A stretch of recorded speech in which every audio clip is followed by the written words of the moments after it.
नमस्कार, मैं शुभम राय हाजिर हूं आज के बुलेटिन के साथ। आज के बुलेटिन की शुरुआत करेंगे राष्ट्रीय खबरों के साथ। उत्तराखंड के उत्तरकाशी जिले के धराली क्षेत्र में प्राकृतिक आपदा के बाद राहत और रेस्क्यू अभियान लगातार चौथे दिन भी जारी है। सेना, एनडीआरएफ, एसडीआरएफ और पुलिस की टीमें लगातार लापता लोगों की तलाश में जुटी हुई हैं। आज सुबह मुख्यमंत्री पुष्कर सिंह धामी ने राहत कार्यों की समीक्षा की। मुख्यमंत्री ने बताया कि चिनूक और MI-17 हेलीकॉप्टरों की मदद से लगातार गंगोत्री, हरशील, जसपुर और झाला में फंसे यात्रियों को सुरक्षित निकाला जा रहा है। उन्होंने कहा कि प्रधानमंत्री नरेंद्र मोदी स्वयं राहत कार्यों की अपडेट ले रहे हैं और केंद्र सरकार से हर संभव सहयोग मिल रहा है। आपको बता दें कि राहत सामग्री, दवाइयां और खाने पीने की चीजें भी हेलीकॉप्टर की मदद से भेजी जा रही हैं। अभी हम गांव धराली में हैं, जहां रेस्क्यू ऑपरेशंस का तीसरा दिन चल रहा है। आज हमने भागीरथी नदी के ऊपर एक फुट ब्रिज को एस्टैब्लिश किया है, जिससे हम सभी इंजर्ड और यात्रियों को सुरक्षित स्थान पर ले जा रहे हैं। अब अगली खबर गुजरात के अहमदाबाद से है, जहां नारोल विस्तार में गुजरात के मुख्यमंत्री भूपेंद्र पटेल ने महानगर पालिका के द्वारा बनाए गए ऑक्सीजन पार्क का लोकार्पण किया। इसके साथ ही उन्होंने भगवान बिरसा मुंडा की प्रतिमा का भी अनावरण किया। महानगर पालिका ने दक्षिणी जोन के लांभा बोर्ड में PPP मॉडल पर एक ऑक्सीजन पार्क का निर्माण किया है। महानगर पालिका ने दक्षिणी जोन के लांभा बोर्ड में PPP मॉडल पर एक ऑक्सीजन पार्क का निर्माण किया है। कार्यक्रम के दौरान मुख्यमंत्री भूपेंद्र पटेल का भील समुदाय के लोगों ने तीर धनुष का प्रतीक देकर उनका स्वागत किया। इस दौरान अहमदाबाद की मेयर प्रतिभा जैन ने कहा कि CM भूपेंद्र पटेल ने यहां ऑक्सीजन पार्क का लोकार्पण किया है। इस दौरान हमारे विधायक, काउंसिलर तथा सभी पदाधिकारियों सहित विशाल संख्या में भील समाज के लोग यहां मौजूद रहे। प्रतिभा जैन ने बताया कि इस ऑक्सीजन पार्क में 8000 वृक्षों का वृक्षारोपण किया गया है। इसके साथ ही उन्होंने विश्व आदिवासी दिवस की पूर्व संध्या पर सभी को शुभकामनाएं भी दी। अमदावाद म्युनिसिपल कॉर्पोरेशन की दक्षिण जोन के लांभा वार्ड में माननीय मुख्यमंत्री श्री भूपेंद्र भाई पटेल जी के वरद हस्ते यहाँ पर गार्डन डेवलप करके और उसका लोकार्पण करने में आया है। उसके साथ साथ में हमारे काउंसिलर श्रीओ, पदाधिकारी श्रीओ, धारासभ्य श्रीओ और विशाल संख्या में जो आदिवासी भील समाज है वो यहाँ पर उपस्थित रहा। और इस गार्डन में लॉन प्लॉट भी है, वॉकवे भी है और मियावाकी पद्धति से यहाँ पर 8000 वृक्षों का वृक्षारोपण करने में आया है। और इसी के साथ साथ में जो ऑक्सीजन पार्क है उसे PPP मॉडल पे डेवलप करने में आया है। इसी के साथ साथ में आज मैं आदिवासी दिवस की पूर्व संध्या है। आज मैं समस्त विश्व आदिवासी दिवस की समस्त आदिवासी समाज के साथ साथ सभी नगरजनों को खूब खूब शुभकामनाएं। अगली खबर पंजाब के अमृतसर से है, जहां लाहौरी गेट में रक्षाबंधन का पवित्र त्यौहार बड़ी धूमधाम से मनाया गया।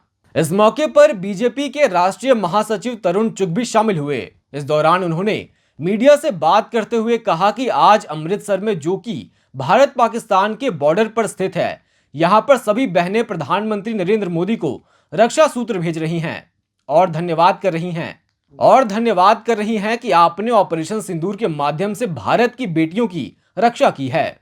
अमृतसर जो कि पाकिस्तान भारत के बॉर्डर पर है, ये यहाँ पर सभी बहनें प्रधानमंत्री मोदी जी को रक्षा सूत्र भेज रही हैं, धन्यवाद कर रही है कि मोदी जी आपने ऑपरेशन सिंदूर के माध्यम से भारत की बेटियों की रक्षा की है। जिन्होंने पहलगाम में निर्दोषों की निर्मम हत्या की थी, उसका बदला लिया है। ये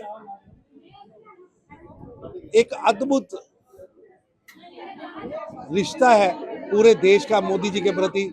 मोदी जी को पूरी देश आज के दिन आशीर्वाद दे रहा है, क्योंकि प्रधानमंत्री जी ने सर्जिकल स्ट्राइक 1 हो, 2 हो या सिंदूर हो, बता दिया जो भारत को छेड़ेगा भारत उसे छोड़ेगा नहीं। वहीं कांग्रेस सांसद राहुल गांधी ने चुनाव आयोग पर गंभीर आरोप लगाए हैं। बेंगलुरु की वोट अधिकार रैली में राहुल गांधी ने कहा कि आयोग ने बिहार, मध्य प्रदेश और राजस्थान में अपनी वेबसाइट बंद कर दी है ताकि वोट डेटा से जुड़े सबूत मिटाए जा सकें। उन्होंने फिर दावा किया कि कर्नाटक के महादेवपुरा विधानसभा क्षेत्र में 1 लाख से ज्यादा वोट चोरी किए गए हैं। राहुल गांधी ने कहा कि अगर आयोग वोटर लिस्ट और चुनावी वीडियोग्राफी का डेटा दे दे तो कांग्रेस ये साबित कर सकती है कि देश भर में सीटें चोरी हुई हैं। चुनाव आयोग की ओर से फिलहाल इस पर कोई जवाब नहीं आया है। तक इलेक्शन कमीशन कॉम्प्रोमाइज्ड है, जब तक वोटर लिस्ट कॉम्प्रोमाइज्ड है तब तक ना ईवीएम से कुछ होगा ना मैन्युअली होगा। इलेक्शन कमीशन अगर नॉन कॉम्प्रोमाइज्ड है और मैन्युअली किया जाए हो सकता है, बट यहां तो अंपायर ही मतलब दूसरी टीम का है। तो आप वोटर लिस्ट लगाइए, आप मैन्युअली कीजिए, ईवीएम कीजिए, उससे कोई फर्क नहीं पड़ेगा। मैं आपको दिखाया 1 लाख फेक वोटर एक असेंबली में, हमने मॉडल दिखाया है। मॉडल को आप जहां यूज करना चाहते हो वहां कर सकते हो, सिंपल सी बात है। तो नैरेटिव तो बनाना पड़ता है ना।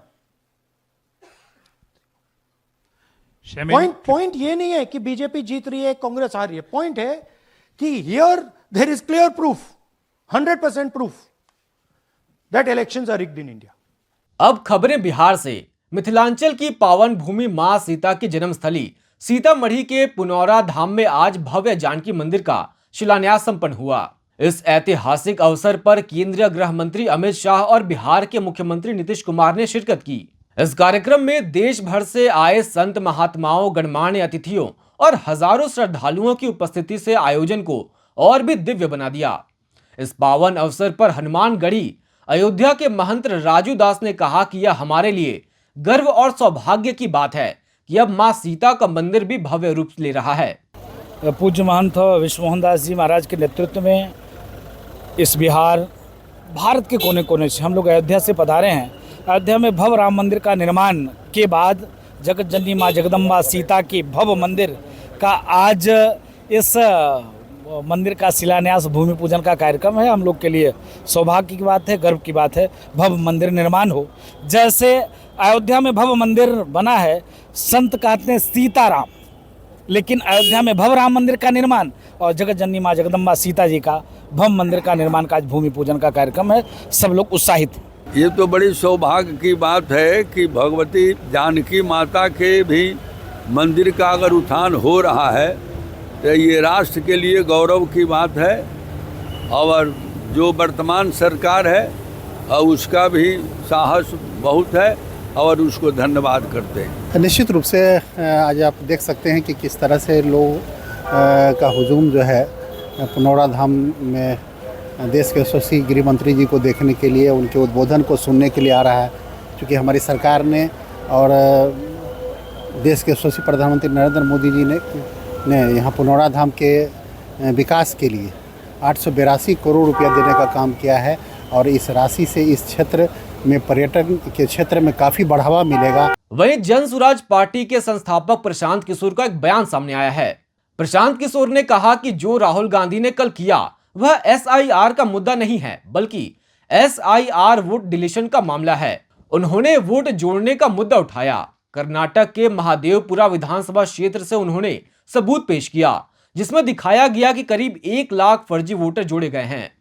यह पुख्ता सबूत है। चूंकि राहुल गांधी विपक्ष के नेता हैं और यह मामला अब सार्वजनिक हो चुका है, इसीलिए चुनाव आयोग को इस पर जवाब देना चाहिए। SIR कल जो राहुल गांधी ने किया है वो SIR का मामला नहीं है। SIR वोट डिलीशन का मामला है। कल राहुल गांधी ने वोट एडिशन की बात को उठाया है। कर्नाटक में माधवपुरा विधानसभा कंस्टिट्यूंसी का एक डिटेल उन्होंने जारी किया है, जिसमें उन्होंने ये बताया तथ्यों के साथ कि करीब 1 लाख गलत वोटर को जोड़ा गया है। उसका उन्होंने प्रमाण रखा है। उनके हिसाब से वो क्लिंचिंग एविडेंस है। तो मुझे ऐसा लगता है कि चूंकि राहुल जी विपक्ष के नेता हैं और ये जब बात पब्लिक के डोमेन में रखी गई है तो इलेक्शन कमीशन को उसकी सफाई देनी चाहिए और इस मामले का संज्ञान लेते हुए इस पर इन्वेस्टिगेट करना चाहिए। बिहार में भ्रष्टाचार के खिलाफ बड़ी कार्रवाई। स्पेशल विजिलेंस यूनिट ने जहानाबाद के DSP संजीव कुमार के पटना, खगड़िया और जहानाबाद से ठिकानों पर एक साथ छापेमारी की। DSP पर 1,52,00,000 से ज्यादा की अवैध संपत्ति अर्जित करने का आरोप है। SVU ने भ्रष्टाचार निवारण अधिनियम और BNS की धाराओं के तहत केस दर्ज किया है। छापे के दौरान प्रॉपर्टी डीड, बैंक डिटेल्स, संदिग्ध निवेश और महंगे सामान बरामद हुए हैं। अधिकारियों के मुताबिक जांच के बाद अवैध संपत्ति जब्त की जाएगी। एनसीपी विधायक रोहित पवार ने बिहार में चल रहे एसआईआर विवाद पर बयान दिया है। उनका कहना है कि बिहार में करीब 60 लाख वोट कम किए गए हैं, जहां विधानसभा के हिसाब से हजारों वोटों की कमी देखी गई है। उन्होंने कहा कि लोगों के पास केवल वोटर आईडी कार्ड है, लेकिन उसे मान्यता नहीं दी जा रही है। रोहित पवार ने राहुल गांधी के चुनाव आयोग में गड़बड़ी के आरोप पर भी प्रतिक्रिया दी है। बिहार में 60 लाख वोट्स ये कम किए गए हैं। अभी वो कैसे कम किए गए कि जिस विधानसभा मतदार संघ में ऐसी चर्चा थी या जो कैलकुलेशन था कि वहां पे 10,000 जो मतदान है वो अगर कम करेंगे तो बीजेपी को फायदा होगा, जहां पे 30,000 करना है वहां पे कॉन्स्टिट्यूंसी जो मतदार है उसको देखते हुए वहां पे 10,000, 8,000, 7,000, 30,000, 40,000 ऐसे वोट वहां पे कम किए गए। 60 लाख वोट कम किया। उसका कारण क्या दिया कि सिटीजन का प्रूफ दे दो। अगर आप महाराष्ट्र की बात करो, यहाँ पे जो आदिवासी समाज है, जो धनगर समाज है, जो भटका विमुक्त जाति जमाती है, जो घूम के वहां पे अपना पेट भरते हैं बहुत सालों से, उनके पास प्रूफ क्या है? तो उनके साथ एक ही प्रूफ है, इलेक्शन वोटिंग कार्ड। अभी वही प्रूफ पे आज तक सब चल रहा था। अभी आगे जाके आप ये इंफॉर्मेशन क्यों मांग रहे हो? अच्छी चीज की है, सबका कहना था। अगर आप देखो 24 में जब इलेक्शन हुआ था, जब लोकसभा इलेक्शन हुआ तो सब जगह जल्लोश आपको दिखा था। लोग रास्ते पे आए थे, एंजॉय कर रहे थे, सेलिब्रेट कर रहे थे। लेकिन जब विधानसभा महाराष्ट्र का इलेक्शन हुआ था, कोई भी बाहर नहीं आया था। जो लोग चुन के आए, ये सत्ता वाले लोग, उनको भी नहीं लगा था कि हम चुन के आएंगे। मतलब कहा ना कहा तो भी ऑब्जेक्शन बहुत लोगों ने इलेक्शन कमीशन के प्रोसेस पे या इलेक्शन प्रक्रिया पे वहां पे ऑब्जेक्शन लिया था। अब बारी है झारखंड से खबरों की। झारखंड के शिक्षा मंत्री रामदास सोरेन की हालत में मामूली सुधार देखा गया है। दिल्ली के इंद्रप्रस्थ अपोलो अस्पताल के डॉक्टरों ने बताया कि उनके शरीर में हल्की हलचल हुई है, जिससे समर्थकों और उनके परिजनों में उम्मीद जगी है। हालांकि उनकी स्थिति अब भी गंभीर बनी हुई है। आपको बता दें कि 2 अगस्त 2025 को ब्रेन स्ट्रोक के बाद उन्हें जमशेदपुर से दिल्ली रेफर किया गया था। वेंटिलेटर पर जीवन रक्षक प्रणाली के सहारे वे अचेत हैं, क्योंकि मस्तिष्क में ब्लड क्लॉट है। झामुमो प्रवक्ता कुणाल सारंगी ने बताया कि डॉक्टरों का बोर्ड उनकी स्थिति पर समीक्षा कर रहा है। अमेरिका के न्यूरोलॉजिस्ट डॉक्टर अशरफ से भी सलाह ली जा रही है। पश्चिम बंगाल और झारखंड में श्रावण से आश्विन माह तक मां मनसा देवी की पूजा धूमधाम से मनाई जाती है, जिसकी शुरुआत चांद सौदागर ने की। इस दौरान बत्तख और बकरे का चढ़ावा दिया जाता है। सराय किला खरसावां के ईचागढ़ में बीरबल खान 8 वर्षों से बतख कारोबार करते हैं। 2-3 हजार बतख पालकर मनसा पूजा में बिक्री से अच्छी आय होती है। बतख 1 से 2 किलो के होते हैं, जिन्हें 300 से 400 रुपए में बेचा जाता है। 8-10 साल से 8-10 साल से जी 8-10 साल से काम कर रहे हैं। शुरुआती में आप कितने बतख रख चुके हैं और अभी कितना है? शुरुआती में 1000 रखते थे, अभी ज़्यादा है। कितना है? 2,500-3,000 है। 3,000 है जी। ये बतख आप कहाँ से लाते हैं? आंध्र प्रदेश और इलाहाबाद एरिया से आते हैं, अपने लोग आते हैं। लोकल ग्रामीण आते हैं और उन लोग यहाँ से ले आते हैं पचहत्तर। और पाइकर लोग आते कि नहीं झांपी में? हाँ वो सब आते हैं। हाँ कितने हैं? 8-9 आदमी मेरे पास हैं अभी। अच्छा, और कितना दिन कार्य होता है यहाँ पर? हमेशा सालों भर काम है मेरा यहाँ पे, सालों भर काम करवाते हैं। अगली खबर चाईबासा से है, जहां सारंडा के जंगल में दीघा तिरिल पोंसी के इंद्रकुटी इलाके के नक्सलियों के खिलाफ सर्च ऑपरेशन के दौरान आईडी ब्लास्ट हुआ। इसमें 2 लोग घायल हुए हैं। कोबरा बटालियन का एक जवान घायल हुआ। घायलों में एक कोबरा बटालियन का जवान है, जिसे प्राथमिक उपचार के लिए उड़ीसा के बिसरा अस्पताल भेजा गया है। वहां से उसे बेहतर इलाज के लिए रांची एयरलिफ्ट किया जा रहा है। घटना की आधिकारिक पुष्टि अब तक नहीं हुई है, लेकिन सर्च ऑपरेशन अब भी जारी है। अगली खबर जमशेदपुर से है, जहां उड़ीसा जाने वाला मुख्य मार्ग गड्ढों के कारण हादसों की सड़क बन गया है। जुगसलाई से खास महल गोल पहाड़ी तक सड़क की हालत बद से बदतर है। बरसात में गड्ढे पानी में भर जाते हैं, जिससे वाहन फिसलने का डर रहता है। रोज सैकड़ों वाहन, मजदूर और राहगीर इस रास्ते से गुजरते हैं, लेकिन सुरक्षा भगवान भरोसे है।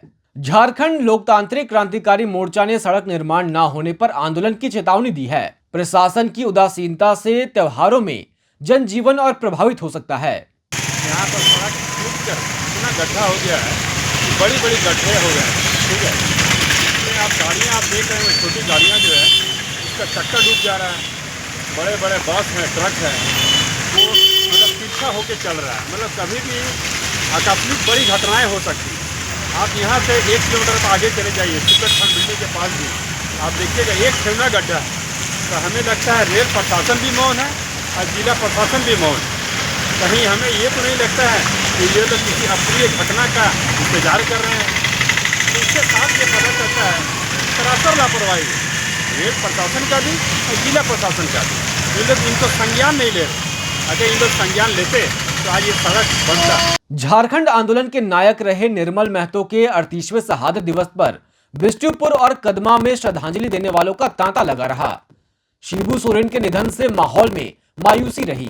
1987 में चमरिया गेस्ट हाउस पर निर्मल महतो की हत्या ने झारखंड राज्य की मांग को और तेज कर दिया था। सबिता महतो, मोहन कर्मकार, शैलेंद्र महतो सहित कई नेताओं ने सादगी से उन्हें श्रद्धांजलि दी और निर्मल शिबू के सपनों का झारखंड बनाने का संकल्प लिया। साथ साथ हमारे राज्य के अभिभावक आदरणीय गुरु जी, उन्हें भी कोटि कोटि नमन करते हुए आज श्रद्धांजलि जो दादा का हर वर्ष 8 अगस्त को श्रद्धांजलि पूर्व हम लोग देते हैं, उसी तरह इस बार भी श्रद्धांजलि सभा यहाँ पर उपस्थित हम लोग हैं। और खाली श्रद्धांजलि शांतिपूर्व और कुछ पहले जो संस्कृति प्रोग्राम या और सभा सब इस बार स्थगित हुआ है कि ये श्रद्धांजलि दादा ने प्रतिमा पर श्रद्धांजलि देने के लिए यहाँ हम लोग एकत्रित हुए हैं। और हम लोग यही आशा और उम्मीद करते हैं कि निर्मल दा का उस सपना, गुरु जी का उस सपना को निश्चित तौर पर वर्तमान समय में इस राज्य के जो मुख्यमंत्री हैं माननीय हेमंत सोरेन जी, उस सपना को वो पूरा करने के लिए एक प्रकार से बीड़ा उठाए हैं। और जिस तरह से राज्य को विकसित करने के लिए यहाँ के आदिवासी मूलवासी के साथ साथ यहाँ के पिछड़ा, यहाँ के गरीब गुरुआ, चाहे वो किसी भी जाति, किसी भी धर्म, किसी भी समाज के। अब खबरें खेल जगत से। दिलीप ट्रॉफी 2025 का आगाज 28 अगस्त से बेंगलुरु में हो रहा है। टूर्नामेंट में कुल 6 टीमें हिस्सा लेती हैं, जिसमें से 5 टीमों की घोषणा कर दी गई है। 28 अगस्त से शुरू होने वाले मैचों में north zone, east zone, central zone और नॉर्थ ईस्ट जोन टीमें आमने सामने होंगी। इन मैचों के विजेता 4 से 8 सितंबर के बीच वेस्ट जोन और साउथ जोन के मुकाबला करेंगे। फाइनल मुकाबला 11 से 14 सितंबर तक बेंगलुरु के सेंटर ऑफ एक्सीलेंस मैदान पर खेला जाएगा। नॉर्थ ईस्ट जोन की टीम की घोषणा अभी बाकी है। अब खबरें एंटरटेनमेंट जगत से। दिल्ली के निजामुद्दीन इलाके में बॉलीवुड एक्ट्रेस हुमा कुरैशी के कजन ब्रदर आसिफ कुरैशी की हत्या हो गई। रिपोर्ट्स के मुताबिक पार्किंग को लेकर हुए विवाद के दौरान आसिफ पर धारदार हथियार से हमला किया गया। यह घटना गुरुवार देर रात भोपाल बाजार लेन में हुई। परिवार ने इसे योजनाबद्ध हत्या का आरोप लगाया है। हुमा कुरैशी और उनके भाई साकिब सलीम ने अब तक इस दुखद घटना पर कोई बयान नहीं दिया है। आदमी को जानबूझ के सोच समझ के इन्होंने साजिश करी है, मारा है मेरे आदमी को। इन्होंने जानबूझ के, पहले भी मेरे आदमी से लड़ाई करते थे और वो कुछ ना कुछ करते थे। मेरा आदमी भाई भाई करके बोल रहा है, गद्दी गद्दी गालियां दे रहे। मेरे आदमी को इन्होंने सब चिपट गए और मारा पीट। 9, साढ़े 9 बजे की बात है, 9, साढ़े 9, 10 बजे की बात है। वो टाइम हो रहा था जब हम खाना खाने के लिए आ रहे थे। गेट पे हमारे स्कूटी लगा दी। उन्होंने कहा भाई थोड़ा सा साइड कर ले, लेडीज है, पैर वैर में रॉड डली हुई है, उसकी चोट वोट लग जाएगी। उसकी बिल्डिंग से सारे के सारे वो आ गए, वो भी ओत पे चढ़ने लगे आसिफ पे। आसिफ अकेला था, उसके खून निकलने लगा, उसके पता नहीं कुछ मारा। मैंने एकदम अपने देवर को फोन करके बुलाया, तो मेरा देवर जब आया, हम हॉस्पिटल लेके गए तो डिक्लेयर कर दिया हॉस्पिटल में डॉक्टरों ने कि वो खत्म हो गई। आज की खबरों में बस इतना ही। हमें दीजिए इजाजत। शुक्रिया।